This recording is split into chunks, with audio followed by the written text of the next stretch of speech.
کال کی چال عجب ہے، چلتا رہتا ہے، جب رکتا ہے بس جاتا ہے، اور جب اٹھ کر جاتا ہے تو اپنے ہاتھوں پیروں کے نشان چھوڑ جاتا ہے، اپنے دور کا اتہاس لکھ جاتا ہے۔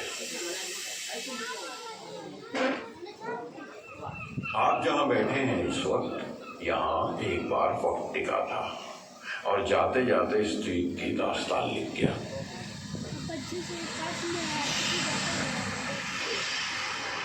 انڈمان کی پوربی دشا کی جانب پڑا ہوا یہ چھوٹا سا ٹرین صدیوں تک گمنام رہا، کہیں کوئی ذکر نہیں۔ سن 672 میں ایک چینی بدھ بھکشو کے سفر نامے میں دیپوں کا ذکر ملتا ہے، لیکن اس اکیلے جزیرے کا دیپ کا نہیں۔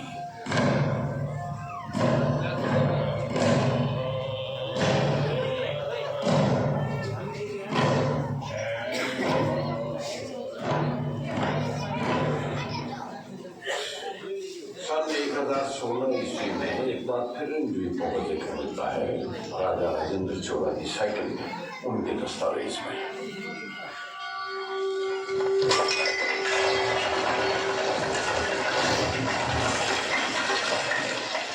اس کے بعد بھی وقتاً فوقتاً کہیں کہیں پرتگالی، ڈچ، چینی، فرانسیسی اور ڈینش یاتریوں نے ان جزیروں کا ذکر کیا ہے۔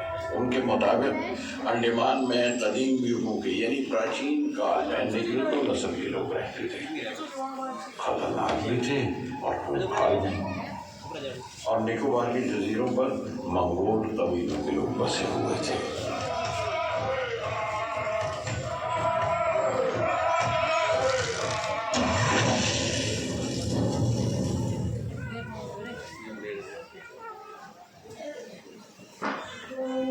برٹش ایسٹ انڈیا کے ایک لیفٹیننٹ آرچیبالڈ بلیئر تھے، ہائیڈروگرافر، اور ایک کرنل کولبروک تھے، surveyor general of India.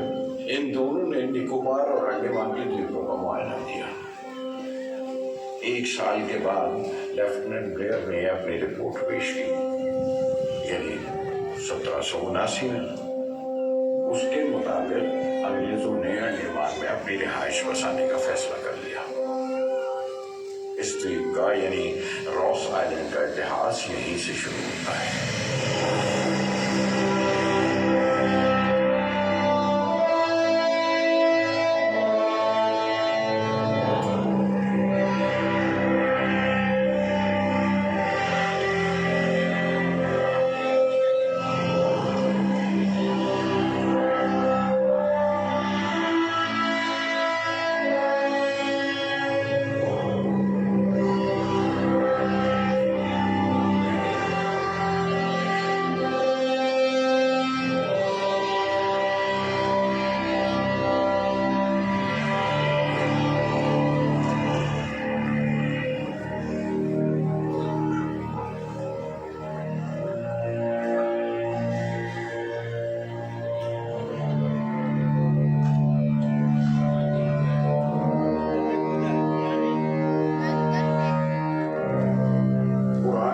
Andaman زبان میں اس کا نام چونگیجی پور تھا، لیکن 18ویں صدی میں ایک برٹش میرین سرویئر ڈینیل راس کے نام پر اس کا نام راس آئلینڈ رکھ دیا گیا۔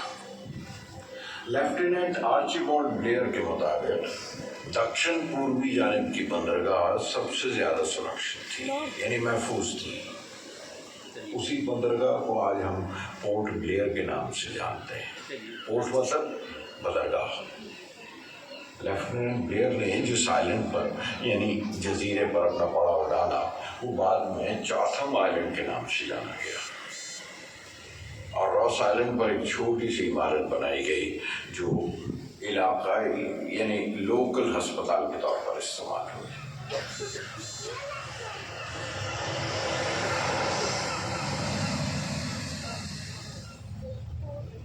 سن 1793 میں ایک اور بڑی تبدیلی ہوئی۔ یہاں کے رہنے والے تمام باشندوں کو گریٹر انڈمان کے اتر پوربی طرف لے جایا گیا۔ کل 550 ناگرک تھے اور کوئی 270 قیدی تھے۔ وہاں کے بہتر موسم کا خیال کرتے ہوئے سوچا گیا کہ اسے ایک فوجی چھاونی بنا دیا جائے۔ نام رکھا گیا پورٹ کارنوالیس۔ لیکن یہ فیصلہ بھی انگریز کو راس نہ آیا۔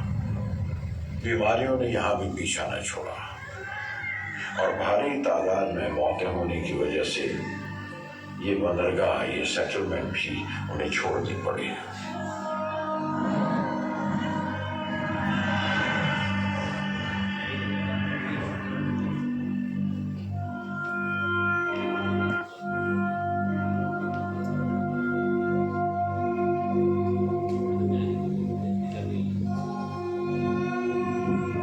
اور 3 برس کے اندر اندر پورٹ کارنوالیس ویران ہو گیا۔ راس آئلینڈ دور بیٹھا چپ چاپ دیکھتا رہا اور اتہاس درج کرتا رہا۔ انڈمان کے بسنے کی امید ایک بار پھر کشتیوں، جہازوں اور ڈونگیوں میں بہتے بہتے دور ہو گئی۔ صرف ایک سناٹا رہ گیا اور پتھرائی ہوئی ایک خاموش عمارت۔ ہوا سانس روکے وقت کے لوٹنے کا انتظار کرنے لگی۔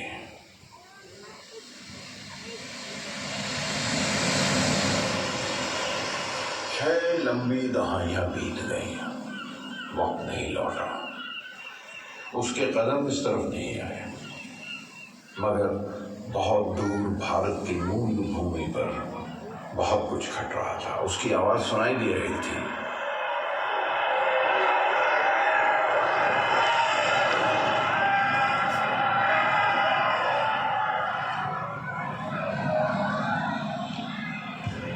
British East India company Hindustan میں جائز ناجائز ہر طریقے سے راجاؤں، ریاستوں پر اپنا قبضہ جمانے کی کوشش کر رہی تھی، مگر دیش بھکتی کا جذبہ جاگ گیا تھا۔ فوجوں، لشکروں اور سپاہیوں میں بے چینی پھیل رہی تھی۔ ہر طرف ایک غبار تھا، دھواں تھا، بس ایک چنگاری کی ضرورت تھی اور انقلاب کی آگ بھڑک اٹھنے کو تیار تھی۔ اچانک 11 مئی 1857 کے دن ایک چنگاری نمودار ہوئی۔ اس کا نام تھا سپاہی منگل پانڈے۔ کب تک چپ چاپ سہتے رہیں گے؟ ان گوروں کی غلامی کرتے رہیں گے؟ کب تک؟ ہم سپاہی ہیں، سپاہی، اور اپنے دھرم کے لیے بھی نہ لڑ سکے تو دھکار ہے ہم۔ کیسی باتیں کر رہے ہو منگل؟ ارے صحیح کہہ رہے ہیں ہم۔ یہ جو نیا رائفل لے آئے ہیں، اس میں جو کارتوس ہے اسے دانت سے کاٹنا پڑتا ہے، دانت سے۔ جانتے ہیں اس کارتوس میں کیا ہے؟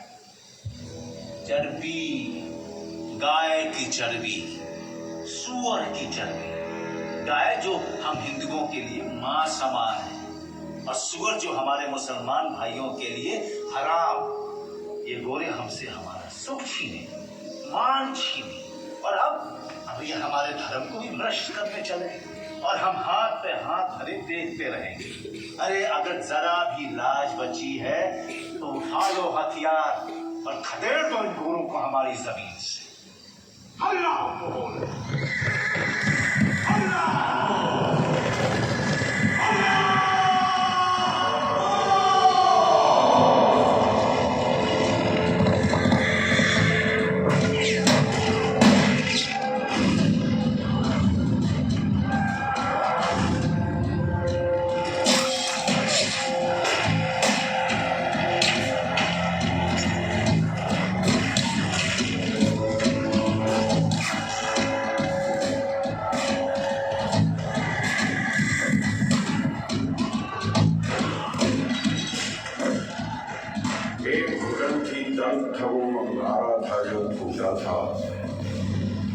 کتنے سارے جلے الاؤ، کانپور، جھانسی، لکھنؤ، میرٹھ، روڑکی، پٹنہ، آزادی کی پہلی جنگ میں دیور دکھلائے تھے۔ انقلاب کی آواز بہت دور تک پہنچی ہے۔ یہ عوام کی آواز تھی۔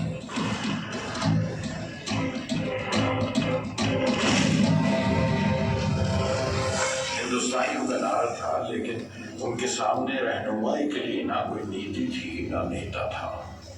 نہ بادشاہ تھا. ہندوستان کا آخری بادشاہ بہادر شاہ ظفر بھی انگریزوں کے ہاتھوں گرفتار ہو گیا. آزادی کی پہلی کوشش اپنی جنگ ہار گئی. 1857 کے آخر تک انگریزوں نے زیادہ تر ریاستوں پر اپنا قبضہ جما لیا اور سینکڑوں انقلابیوں کو باغی کہہ کے موت کے گھاٹ اتار دیا.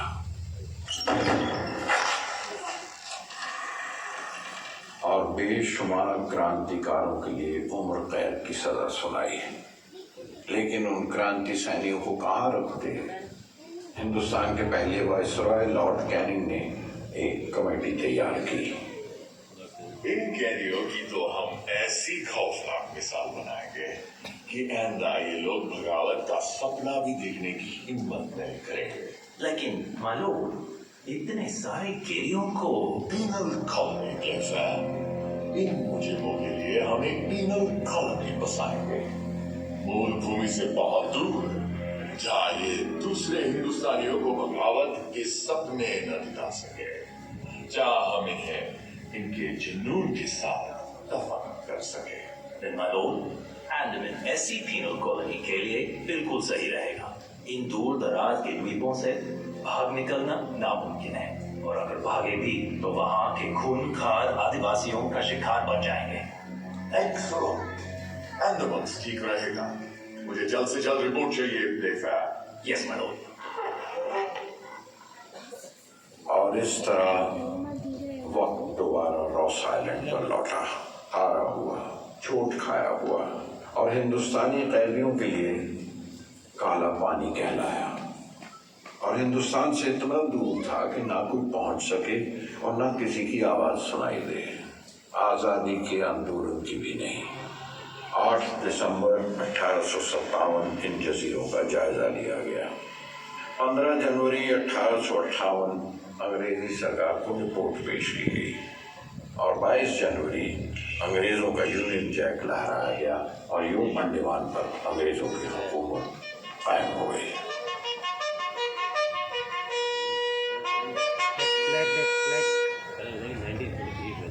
دو 200 کرانتیکاریوں کو قیدی بنا کر آگرہ کے تجربہ کار جیلر ڈاکٹر جیمز پیٹیسن واکر سیمیرامس نامی جہاز پر انڈمان کے لیے روانہ ہوئے، اور 10 مارچ 1858 چاٹھم آئلینڈ پر آ کر لندن ڈالا.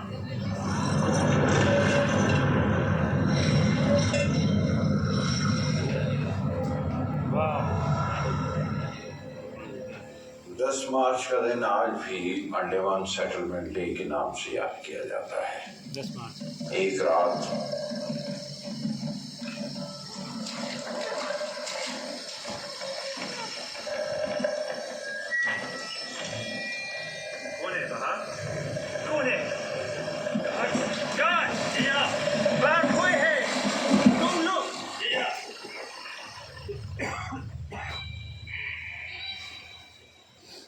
چاٹھم دویپ انڈمان کی مول بھومی کے بہت قریب تھا. وہاں کے آدیواسی کبھی بھی اس طرف تیر کے آ جا سکتے تھے. تجربہ کار جیلر ڈاکٹر واکر نے طے کیا کہ انہیں اپنا مرکزی دفتر یعنی سینٹرل آفس یہاں سے 2.5 میل دور راس آئلینڈ پر بنانا چاہیے. ان 60 سالوں میں راس آئلینڈ کی جگہیں لمبی اور گھنی ہو چکی تھی.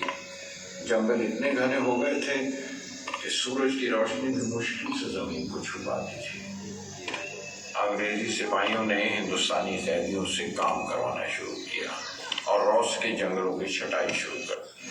وہی ہاتھ جنہوں نے انگریزوں کے خلاف بندوقیں اور قلم اٹھائی تھی اب انہی کے کوڑوں کے نیچے کلہاڑیاں چلا رہے تھے، پیڑوں کی جڑیں کاٹ رہے تھے.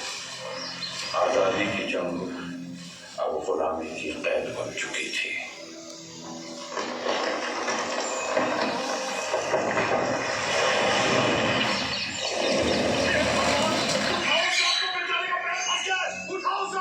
کیا بات ہے؟ اس کا پاؤں ڈال کے نیچے آ گیا تھا. کار کو نہیں ہٹا تو بیچارہ مر جائے گا. بھائیو مدد کرو، اٹھاؤ اٹھاؤ. زندگی موت سے کم نہیں تھی، لیکن جس نے بھاگنے کی کوشش کی اسے مار دیا گیا یا موت کی سزا سنا دی گئی، جیسا کہ قیدی نمبر 61 نارائن کے ساتھ ہوا. ہر طرف موت ہی کا منظر تھا.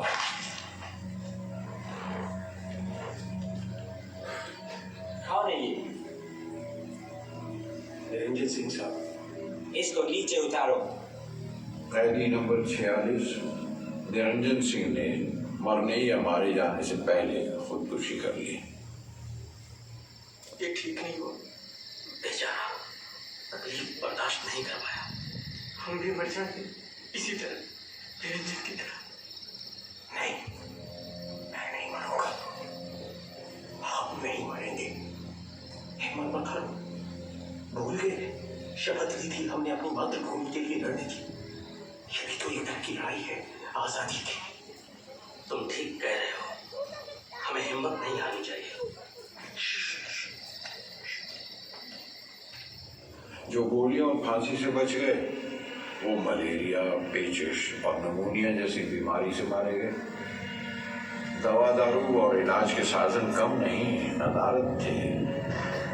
تجربہ کار جیلر ڈاکٹر واکر بھی قیدیوں پر ظلم کرنے کا کوئی موقع نہیں چھوڑتے تھے. قیدیوں کو جوڑیوں میں ہتھکڑیاں پہنا دی جاتی تھیں. بہت خطرناک ہوا تو پاؤں کی بیڑیوں میں لوہے کی پنڈی ڈال دی جاتی تھی تاکہ ہل جل بھی نہ سکے. لوہے کی زنجیریں بھی کٹ سکتی ہیں لیکن آزادی کے جذبے اور فولادی ارادے کسی آری سے نہیں کٹتے. 18 مارچ 1858 قیدیوں کا ایک دل اپنی ہی بنائی ہوئی کشتی میں فرار ہو گیا. پھر 23 مارچ کو 11 اور 23 اپریل کو 91 قیدی سمندر کے راستے سے فرار ہو گئے. یہ سلسلہ جاری رہا. مشعل بجھا دو، کوئی دیکھ لے گا. یہ سب کھاؤ گے ہو. جلدی جلدی.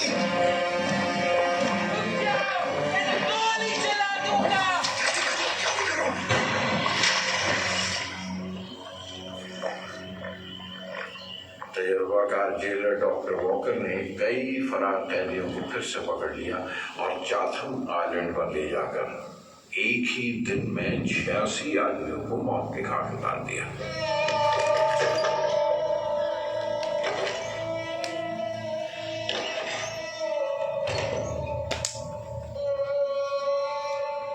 جینے کی ہر کوشش کا انت موت ہی تھی.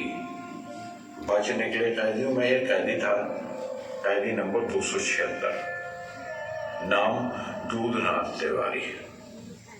کسی زمانے میں بنگال ریجمنٹ کا سپاہی تھا لیکن آزادی کی لہر اٹھی تو انقلابیوں میں شامل ہو گیا. جب پکڑا گیا تو عمر قید کی سزا ملی اور یہاں بھیج دیا گیا. یہاں سے نکلا تو آدی واسیوں میں پکڑا گیا. پتہ نہیں کیسے وہاں بھی سال بھر بچا رہا.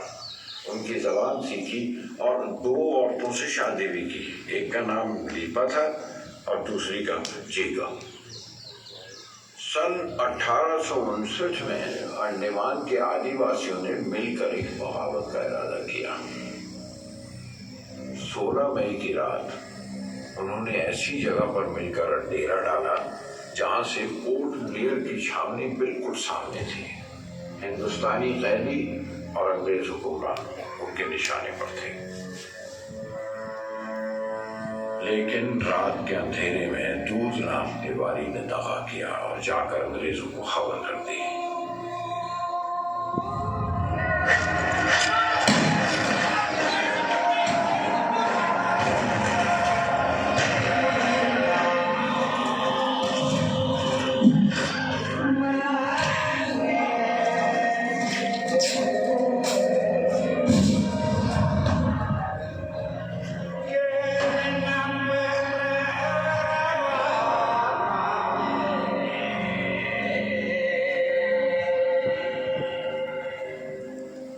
آدیواسیوں کی جنگ تھی اپنی بھومی کی آزادی کے لیے. لیکن ہندوستان کی آزادی کے سپاہی کے لیے آدیواسیوں کی آزادی کی جنگ ختم ہو گئی. اتہاس میں وہ ابردین کی جنگ کے نام سے درج کر دی گئی. اس جنگ کے 5 مہینوں کے بعد اکتوبر 1859 ڈاکٹر واکر نے استعفیٰ دے دیا.